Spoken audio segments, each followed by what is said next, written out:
On avait un gros conflit dans l'asso et en fait, on n'arrivait plus à se parler. On était un peu à se regarder en chien de faïence, chacune à son bureau.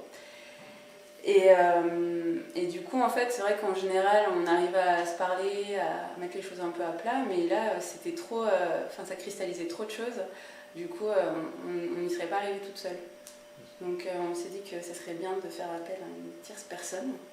On a d'abord brisé la glace quand même entre nous en se disant il faut qu'on aille quelque part. Donc, on est allé dans un café. Et c'est là qu'on a décidé de faire une médiation.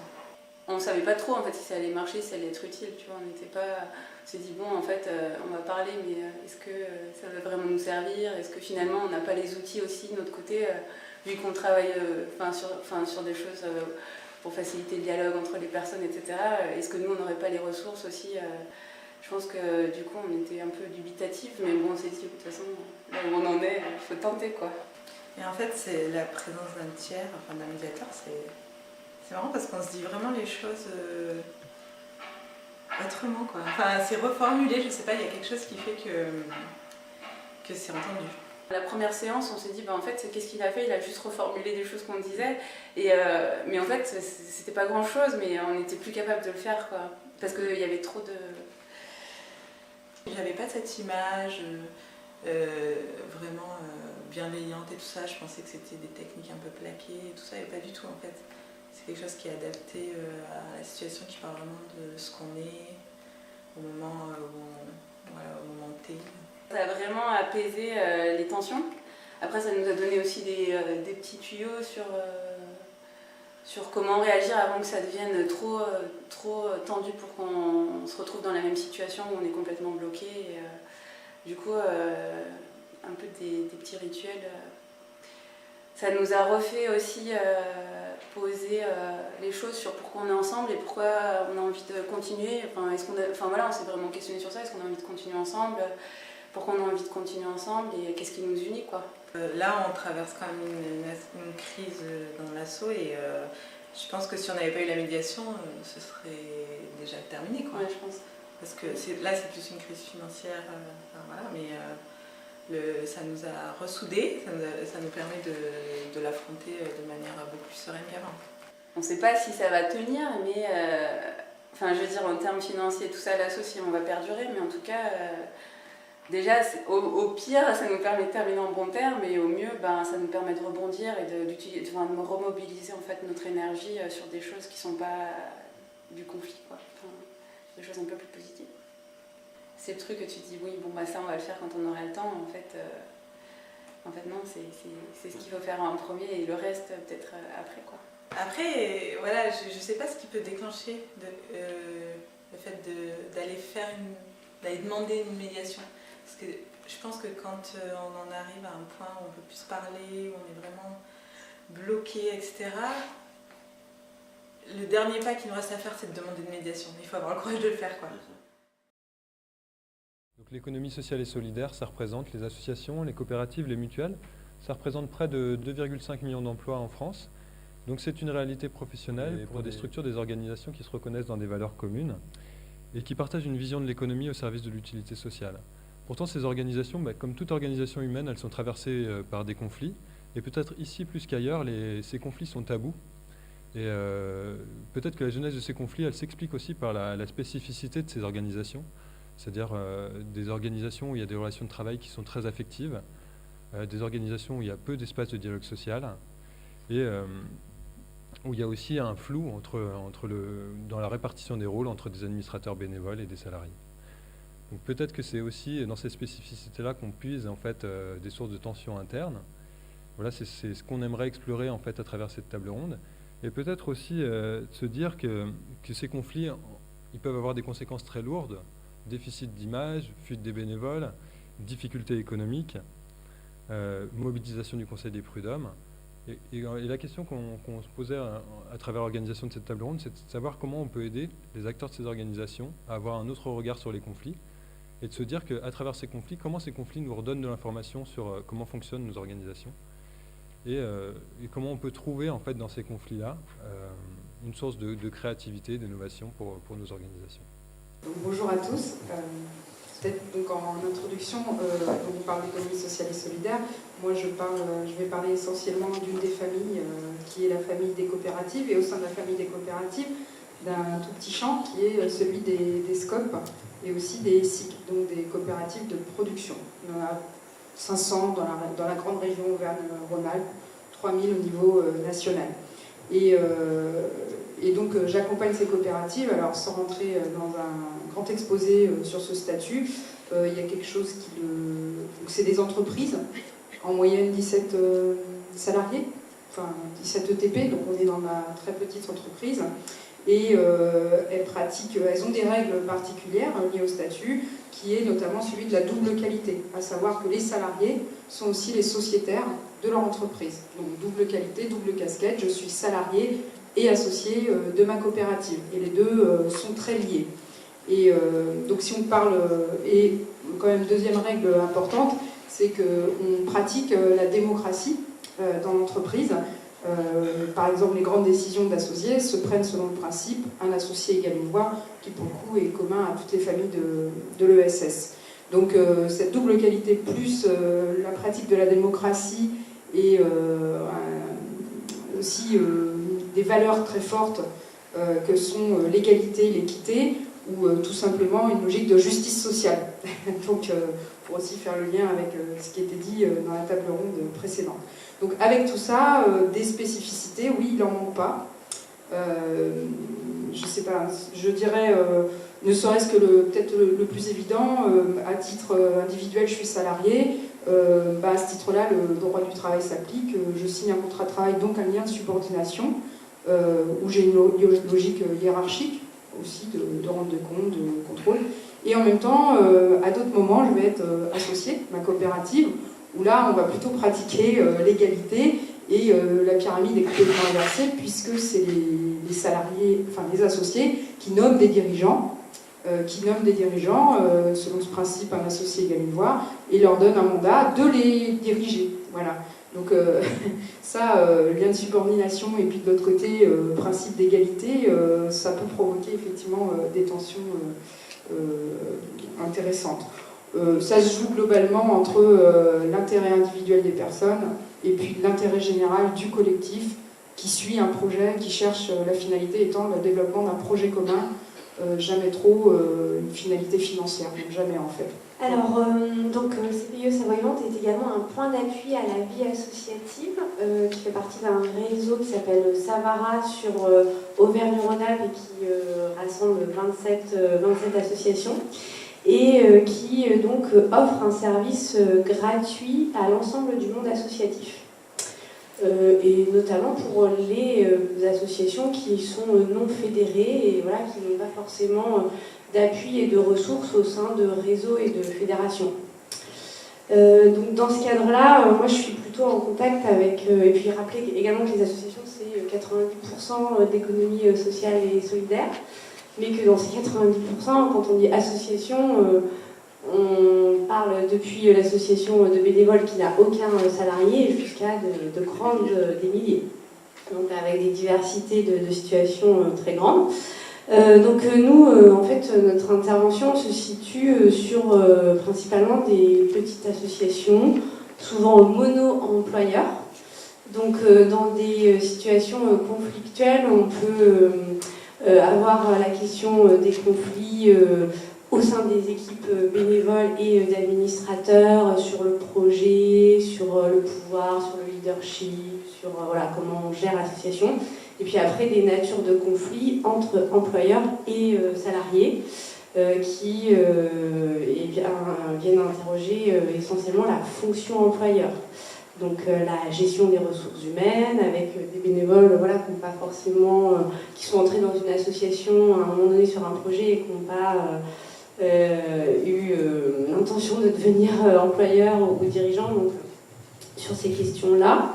Et puis alors après, plus spécifiquement sur la question du dialogue territorial, on est là sur des conflits, sur la vision du territoire, la gestion des ressources, des questions de dialogue entre différentes parties, multi-acteurs, Et les associations sont une forme importante d'expression de la société civile et de la citoyenneté pour faire valoir des enjeux et être autour de la table de la construction des territoires. Si on parle de spécificité des conflits dans l'ESS, dans le comité social et solidaire, il y a quelques spécificités, notamment les conflits entre élus et salariés, donc l'exercice du pouvoir officiel et puis les salariés, ça c'est très présent. Il y a le côté en effet engagement militant qui amène parfois, je dirais, à vouloir intervenir vraiment dans cet exercice du pouvoir. J'ai assisté l'autre jour, enfin, je suis intervenu avec un collègue dans une coopérative bio et je dirais il y avait une vraie discussion sur est-ce qu'on faisait du bio ou de la bio. Et donc derrière, il y avait tout je dirais, l'éthique de l'association. Et il y avait une partie du conflit qui se jouait là-dessus. Maintenant, d'un point de vue intensité, alors c'est peut-être un biais statistique parce que j'en vois beaucoup de conflits dans l'ESS, mais on n'a rien à envier dans l'ESS aux autres secteurs. Burn-out, procès, je dirais organisation totalement bloquée, avec un espèce d'entremêlement de conflits entre les uns et les autres absolument incroyable. On a l'impression que ça ne va jamais se débrouiller. Donc, et avec une certaine, je dirais, oui, une grande intensité en tout cas des conflits. Donc c'est pas là qu'il faut chercher, à mon avis, la différence. Nous, notre projet en tout cas, c'est de développer une culture et des pratiques de la médiation. Donc pas forcément de recourir à un médiateur neutre et indépendant et tierce dans chacune des situations. Donc je pense qu'on a vraiment, et c'est ce qui peut déjà désamorcer et faire de la prévention en termes de conflits. Donc tout ce qu'on pourra faire pour éviter d'arriver jusqu'au conflit avéré. Et donc de développer ces outils, ces postures, d'écoute active, de reformulation, d'expression de ses besoins, tout ça, ce que vous connaissez, ce que les médiateurs mettent en œuvre. Ensuite, les têtes de réseau peuvent également procurer ça, sachant qu'on n'est pas complètement non plus indépendant dans l'affaire. Donc ça peut être un deuxième niveau d'assistance, d'intervention. D'avoir un professionnel qui va venir intervenir dans une structure, faire une médiation. Et on peut aussi, on a une liste de médiateurs, donc que ce soit pour nos adhérents ou pour les territoires, qui sont même du territoire, voilà, parce qu'il ne faut pas du tout être jugé parti, à qui on va pouvoir faire appel pour vraiment les situations très, très complexes et nous, on accompagne les entreprises de la naissance à la mort, on va dire, donc de la création et tout au long de leur vie. Première chose, donc, je pense que la réticence est la même, quelle que soit la forme de conseil, en fait. Le recours à un tiers est de toute façon souvent vécu comme un échec. Même au niveau micro, c'est demander de l'aide, c'est quasiment... il y a une forme de perte d'estime de soi. On est dans l'échec, on n'a pas réussi entre nous à résoudre la situation, donc c'est vécu comme quelque chose de négatif. Donc dans notre accompagnement, dans notre approche, la première chose qu'on fait, c'est déjà de dire, vous avez un système qui est celui de la SCOP, il y a des tensions qui sont inhérentes au système, et donc ne vivez pas les tensions comme un dysfonctionnement. Donc on réintègre finalement les tensions comme un élément du système, et quelque part c'est normal. C'est pas d'arriver à une tension, c'est pas un échec du collectif par exemple. Souvent la première action ça va être de dire on n'arrive pas à se mettre d'accord, de toute façon notre histoire c'est voie à l'échec. Non, c'est pas un échec du collectif, c'est par contre une épreuve pour le collectif à surmonter, et plus vous travaillerez la façon de résoudre le conflit, plus le collectif va gagner en maturité. Donc déjà rassurer, ce serait la première étape. Ensuite, réguler les tensions, ça passe par plein de techniques. Moi j'utilise beaucoup celles qui relèvent de l'intelligence collective, mais c'est créer de toute façon des espaces de dialogue, et avec un dialogue de qualité. Donc là il y a effectivement plusieurs techniques, que ce soit la CNV, la communication non violente, de toute façon la reformulation, l'écoute active, les outils du consultant, on va dire, qu'on mobilise. Donc créer ces espaces de dialogue fécond, puisque c'est un des termes qui est utilisé dans votre programme, ça C'est très très important. Et quand on fait ça, on fait de la prévention. Et puis enfin, dans certains collectifs, alors ce qui est intéressant dans certains collectifs qui vont assez loin sur ces questions, on a même, ça peut des fois passer par un travail personnel. Il y en a qui parlent d'égolesse, organisation. C'est-à-dire on fait un travail individuel parce qu'on sait que l'entente collective va passer par moi, à titre personnel, si j'ai des blessures qui sont réactivées par un conflit, j'ai une part de responsabilité et c'est par un travail personnel que je vais réussir à mieux vivre le collectif. Donc je vous dis, sur des collectifs, on intègre cette dimension de travail aussi sur soi pour être plus à l'aise dans le collectif. Et enfin, même dans certains collectifs, on va jusqu'à nommer un médiateur interne. Voilà. C'est-à-dire, comme on a ces conflits permanents dans le système, il est intéressant de créer une fonction de médiateur, ou de grand sage, ou de comité des sages, ça prend plein de formes.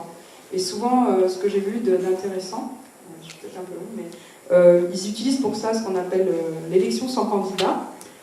Ça renvoie peut-être à ce qui a été dit avant sur la qualité du médiateur. Ce qui est intéressant, c'est de dire, en fait, c'est pas des gens qui vont se proposer d'être médiateurs, mais c'est le collectif qui va, sous forme de cercle, dire, toi, un tel, je te verrais bien médiateur pour telle et telle raison, parce que je t'ai vu intervenir à un moment où tu as le recul nécessaire. Enfin, le collectif va comme ça déterminer quel est le cahier des charges du médiateur et quelles sont ses qualités. Voilà, donc on n'est pas dans la médiation professionnelle, mais c'est un petit retour de comment, à travers des tensions, on arrive à être créatif dans les solutions qu'on met en place. Donc, je suis tout à fait d'accord avec l'histoire de prévention, des différents outils qui sont efficaces. Après, ça pose la question de la limite entre, je dirais, ces actions de prévention, ce qu'on peut faire au jour le jour pour que les choses se passent mieux, et un vrai processus de médiation tel qu'on l'enseigne dans les écoles de médiation. À quel moment ce processus peut vivre avec la confidentialité, avec le cadre qui est posé, tout ça. Et donc, est-ce qu'on peut l'adapter? Moi, je pense que oui, à condition, comme ça a été dit tout à l'heure, que les choses soient parfaitement claires. Un manager qui est partie prenante dans son équipe, il peut faire la médiation à condition de rappeler qu'à un moment, il va devoir prendre une décision. En disant, ok, on se prend un moment pour essayer de comprendre ce qui vous oppose. Vous savez que je suis votre manager, je ne vais pas tout d'un coup m'instituer médiateur, neutre, indépendant, impartial, mais j'annonce la couleur. Et on va voir ce qu'on peut faire. Et donc c'est pas, je dirais, purement, en tout cas, la médiation telle qu'elle est enseignée, mais ça donne des résultats, c'est intéressant. Ou, de façon très simple, ça va être dans une coopérative, un salarié qui va aller au prud'homme, parce qu'individuellement, il ne s'y retrouve plus. Bon, le prud'homme fait toujours réfléchir le collectif, et c'est toujours l'occasion de poser, par exemple, de clarifier l'engagement. C'est-à-dire, effectivement, tu es salarié, c'est le droit du travail, les 35 heures, etc. Mais tu es aussi associé, et donc il y a des fois, il faut qu'on ait de la flexibilité, il faut que... voilà. Et donc ça, on voit bien la limite entre les deux, et qu'il y a beaucoup d'efforts qui sont faits par les collectifs, notamment en cas de difficultés économiques, qui sont de l'ordre, alors le terme est vraiment pas bon, mais pas du bénévolat, mais en tout cas c'est accepter de donner en espérant que ça passe, sans forcément rentrer dans les clous des heures supplémentaires payées tout de suite, quoi.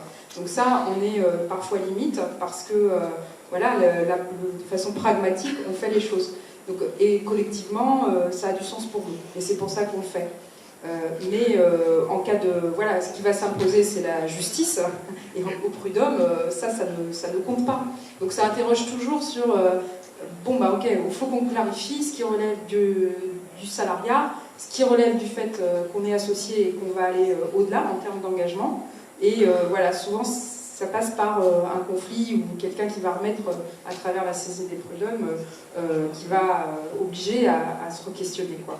Donc c'est toujours une occasion d'apprendre, ça c'est sûr. Moi, je voudrais juste évoquer le DLA, parce que c'est quand même un outil intéressant pour les acteurs de l'ESS, donc le dispositif local d'accompagnement. Donc là, dans le département de la Drôme, il y a aussi un DLA. Et donc, toutes les structures de l'ESS employeuses peuvent en faire la demande. Il y a un comité avec des dossiers qui sont étudiés. Concrètement, ça apporte un diagnostic extérieur de la situation problématique. puis la prise en charge d'un consultant qui va pouvoir intervenir et qui, qui peut être un médiateur, alors pas que médiateur, et on voit que de plus en plus de demandes de DLA n'entrent pas forcément sur une demande de médiation directe, mais on voit que ça arrive dès que le consultant commence à intervenir. On est en train de mettre au jour des conflits et que ce travail d'accompagnement extérieur. Donc les acteurs de l'ESS sont quand même assez enclins à ces procédures d'accompagnement extérieur. Considérez que la première mi-temps est terminée. Donc à vous. Nous sommes interpellés par l'idée d'utiliser la communication pour justifier la violation de la loi. Alors forcément dit comme ça, je ne suis pas interpellée, je suis choquée. Donc non, c'était pas l'intention du propos. Déjà, c'est pas la communication, dans le contexte qui est le mien, c'est jamais la communication, c'est toujours la codécision. C'est-à-dire, c'est pas imposé, c'est quelque chose qui est collectivement décidé. Et ça va de pair avec aussi le volontariat. J'accepte de le faire parce que individuellement, ça a du sens pour moi. Et c'est pas quelque chose qui va être imposé par l'employeur. Donc il y a ces deux choses-là. Et derrière, quand même, cette remarque, ça ne me surprend pas la réaction, mais on en parlait un peu à la pause. La question de fond qu'il y a derrière, c'est parfois donc, la loi, la justice imposée, elle peut, dans des situations très concrètes, être source on va dire, de paralysie du système. Et donc, c'est peut-être ce que j'ai compris dans la première table ronde de la différence entre la justice choisie et la justice imposée. Donc, il ne s'agit pas de déroger ou de violer la loi, mais par contre de trouver des aménagements qui permettent de passer certaines situations ou de les aménager au contexte très local de l'entreprise. Voilà. Donc, et si on ne fait pas ça, en fait, c'est ce qu'on évoquait, je pense qu'on tue la créativité des collectifs, en fait. Donc j'appelle pas à la désobéissance civile ou quoi que ce soit. Je constate juste en tant qu'accompagnant qu'à partir du moment où on se réapproprie certaines règles, et en fait un peu comme maintenant on l'autorise avec les accords d'entreprise en fait, pour mieux coller à notre réalité et pour pas paralyser le système, là ça devient intéressant. Mais toujours de la codécision, pas de la simple communication descendante, et toujours l'idée de je le fais parce que ça a du sens pour moi individuellement. Paradoxe solidaire et rentable peut amener à une explosion après conflit, le défi à faire cohabiter solidarité et rentabilité. Donc je pense que c'est pile poil dans le sujet de la table ronde sur l'économie sociale et solidaire qui veut effectivement rassembler ces deux défis. Solidarité, rentabilité, utilité sociale au service des acteurs et des territoires. On peut effectivement, des conflits peuvent naître de ces visions, qui peuvent être opposées et qui devraient devenir complémentaires dans un projet associatif de structure entre la vision, la rentabilité, c'est quand même avant tout un moyen, donc on ne se situe pas forcément dans les mêmes niveaux logiques.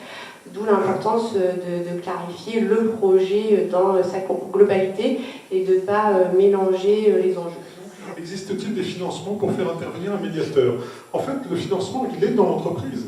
Parce que quand on regarde le coût des conflits dans l'entreprise, c'est absolument gigantesque. C'est énorme. On arrive devant des entreprises, des organisations qui sont complètement bloquées. Vous multipliez le salaire plus charge par le nombre d'heures que les gens passent à régler des conflits sans y arriver, et vous verrez que vous avez de quoi vous payer des médiateurs de la planète entière pendant quelques mois. C'est énorme, c'est absolument énorme. Il y a des études qui ont été faites sur le temps que passaient les managers à régler les conflits entre leurs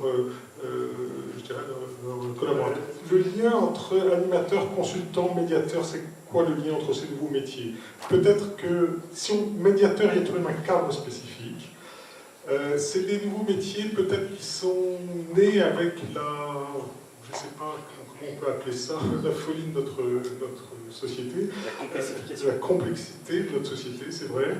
On avait un terme en tête qui était facilitateur, tiers extérieur, qui intervient. Je trouve que c'est un beau truc. Il y a médiateur, il y a tout de même la question du processus de médiation qui exige quelqu'un de formé qui va faire respecter un certain nombre de règles. Ça, je pense que ça, on peut le mettre un peu à part. Après, c'est est-ce qu'il est dedans, dehors, mais c'est quelqu'un qui est à côté des gens, qui est dans l'accompagnement, qui respecte de toute façon un code de déontologie qui est supervisé. Je ne sais pas si vous savez de quoi je veux parler. Supervisé, c'est-à-dire que moi, je fais appel quand je suis en médiation ou quand j'interviens dans une entreprise. Je fais appel à quelqu'un qui va me dire, écoute, là tu déconnes, c'est pas ça, moi je vois le problème comme ça, et ça permet d'ouvrir les choses. Comment sont choisis les médiateurs? C'est les médiés qui choisissent les médiateurs, c'est-à-dire qu'on ne peut pas vous imposer un médiateur. Vous avez, dans le processus de médiation, on ne peut pas vous imposer un médiateur, c'est les médias qui le choisissent. Merci à vous.